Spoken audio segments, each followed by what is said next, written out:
to the next level. It has been the hallmark of the Indianapolis 500 for more than 80 years. After its initial season in IndyCar racing, a year of learning and development, Honda moves into its second season team with Tasman Motorsports, LCI International, and driver Andre Ribeiro. The Tasman team and LCI, as well as Ribeiro, are all making their debut at the Brickyard this May. For Honda, it is the second trip to the Indianapolis Motor Speedway. This year, Tasman and Honda have put together an extremely competitive package. Veteran Scott Goodyear will team with rookie Ribeiro to provide a solid package of youth and experience. This year, Honda brings a vastly improved engine program to the line. After more than 2 years of research and development, including a comprehensive testing program this past winter, the Honda program has hit its stride. Like the company whose banner he carries, Andre Ribeiro is an upstart on the rise. The 29-year-old Brazilian was just 17 when LCI International was formed in 1983. Since then, both have covered a lot of ground. While LCI's long-distance service was outpacing all expectations for growth, Ribeiro was outrunning the competition in the Indy Light Series, where last year he captured 4 pole positions and 4 wins, and was tapped as Rookie of the Year. His initiation into the IndyCar ranks is well-deserved, and Ribeiro dreams of the day when he can follow in the footsteps of his hero, Emerson Fittipaldi, a 2-time Indianapolis 500 winner.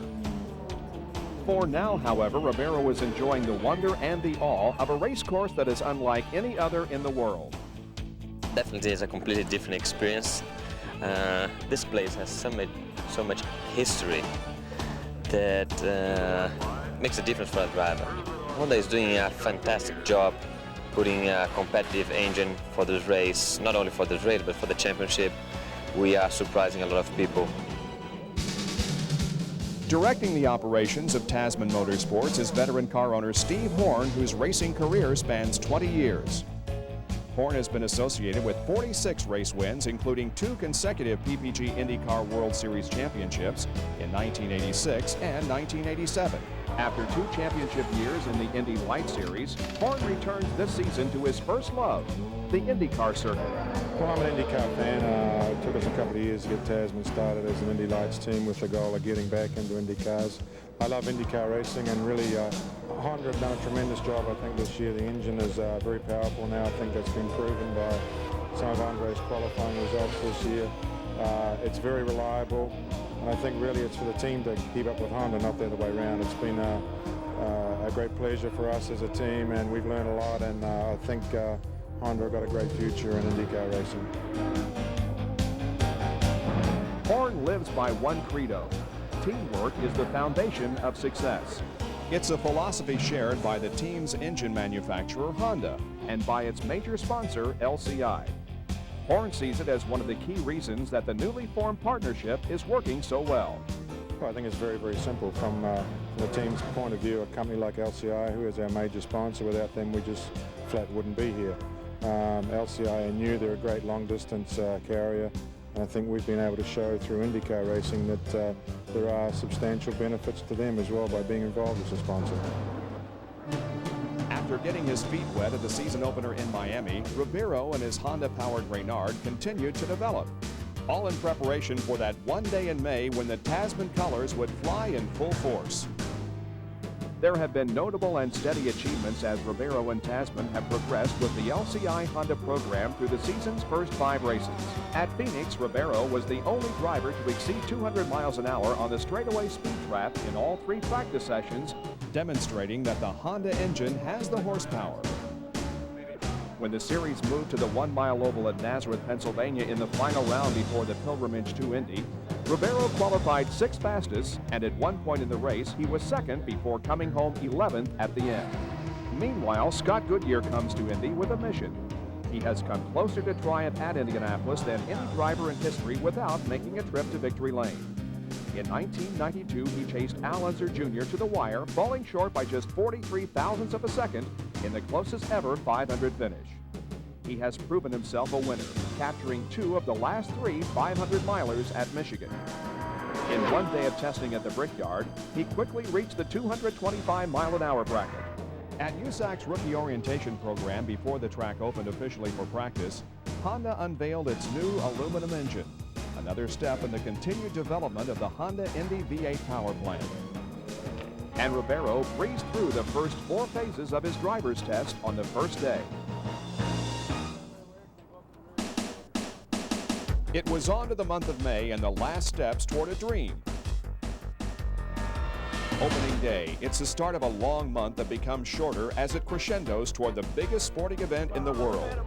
Ribeiro came out of the starting gate fast. By mid-afternoon, he had passed the final phase of his rookie driver's test, and by the end of the day, he was 8th fastest among drivers with a lap at 218.447 miles per hour. Goodyear took his Honda-powered mount out for the first time on day 2 and let the competitors know he would be a force to be reckoned with when he reeled off a lap at 228.351, 4th fastest on the list after 2 days of practice.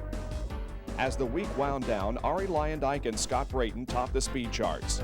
Menard teammates regularly cranked out 230-plus mile-per-hour laps early each day, then let other competitors shoot at their marks. On day 6 of practice, Luyendyk and Brayton got their first challenge for the top of the list. It came from the Hondas. Ribeiro started it off at 12:34 p.m., turning a lap at 230.914 miles per hour, the fastest lap ever turned by a rookie in the history of the Speedway.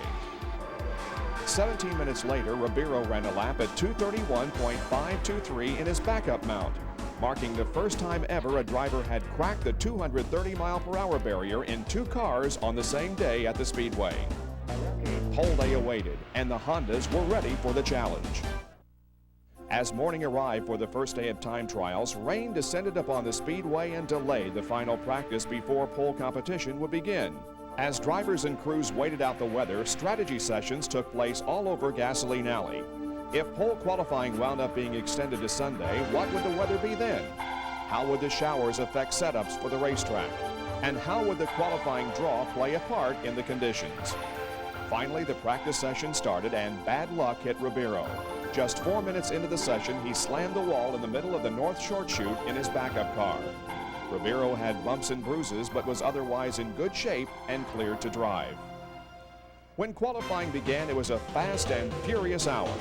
Luyendyk and Brayton were among those to draw an early position in the qualifying line. Luyendyk reeled off a 4-lap run of 231.031 miles per hour, then watched his teammate Brayton outdo him at 231.604. Michael Andretti checked in at 229.294 to complete a provisional front row as 11 cars qualified. Ribeiro and Goodyear still had a shot, but it would be Sunday before their turns came in the qualifying line. Less than 24 hours after the grinding crash, Ribeiro made history again.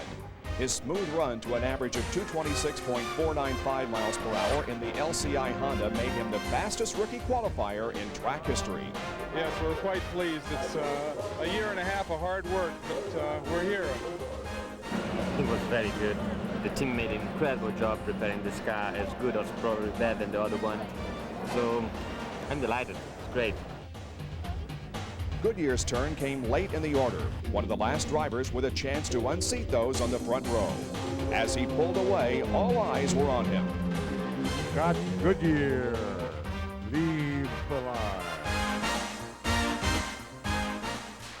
As his first lap speed of 230.882 miles per hour went on the board, it was clear the challenge for the pole was on. 231. Wow! Listen to this, 230.882 miles an hour. Scott Goodyear. 39.001 on the time. Going from the front row is Scott Goodyear.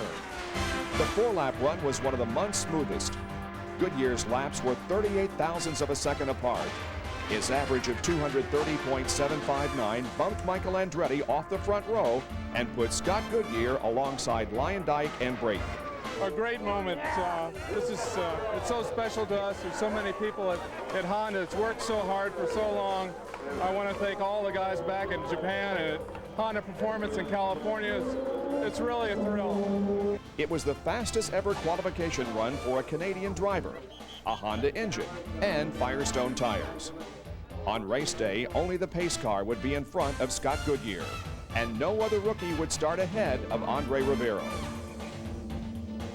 The LCI Honda showed it was up to the challenge of May 28th, and now all that awaits are 200 laps to victory in the world's greatest race.